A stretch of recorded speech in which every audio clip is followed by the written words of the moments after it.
চলন্ত ৰেলৰ খুন্দাত মৃত্যু গোৱালপাৰাৰ 2 যুৱকৰ গুৰুতৰভাৱে আঘাতপ্ৰাপ্ত আন 3জন মৃত যুৱক দুজনৰ ঘৰ বহতি বালাপাৰাত বুলি জানিব পৰা গৈছে।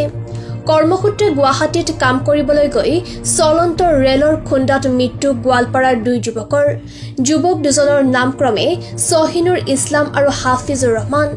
মৃত যুৱক দুজনৰ ঘৰ গোৱালপাৰা জিলাৰ মাটিয়া থানাৰ অন্তৰ্গত বহতি বালাপাৰা গাঁৱত বুলি জানিব পৰা গৈছে।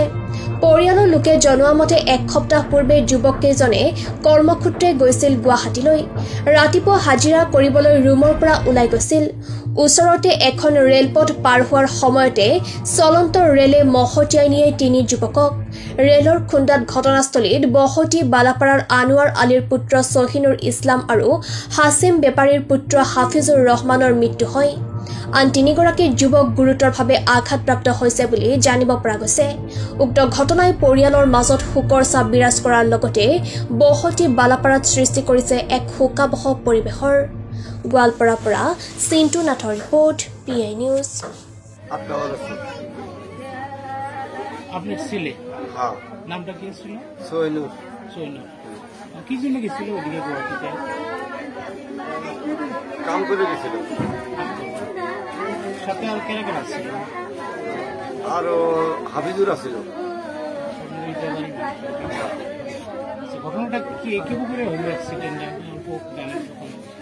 এখন রেল বুলাইছিল। রেল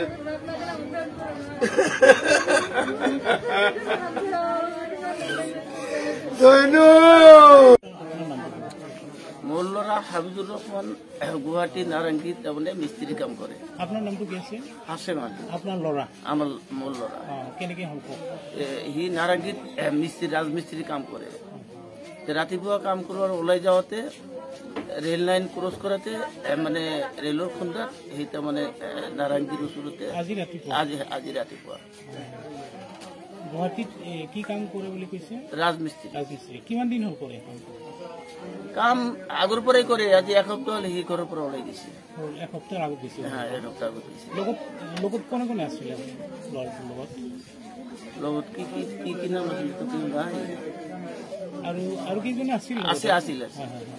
তাৰ ভিতৰত এটাৰ নাম আছিল কিবা জহুৰুল, এটাৰ নাম সহিনুৰ, জহুৰুল আছিল না, এটাৰ নাম জহিৰুল আৰু হাবিজুৰ। এই 3জনে এক লগত যাই আছে। 3জনৰ ভিতৰত কেইজনে মৰিলে? 3জনৰ 2জন মৰিল। 2জন মৰিল আৰু একজন হস্পিটেল? একজন মানে হস্পিটেলত আছে। আপোনাৰ ল'ৰাৰ নাম কি আছিল? হাফিজুৰ ৰহমান। বয়স কিমান হ'ব? 35। ঘৰ আপোনাৰ ঘৰ? আমাৰ ঘৰেৰ খুব ফলে থাকে। গাঁও বহতি 2য় খণ্ড। গোৱালপাৰা জিলাৰ বহতিৰ 2য় খণ্ড। আনি আছে না? পোস্টমৰ্টম হয়েছে? আনি আছে না? পোস্টমৰ্টম হয়েছে।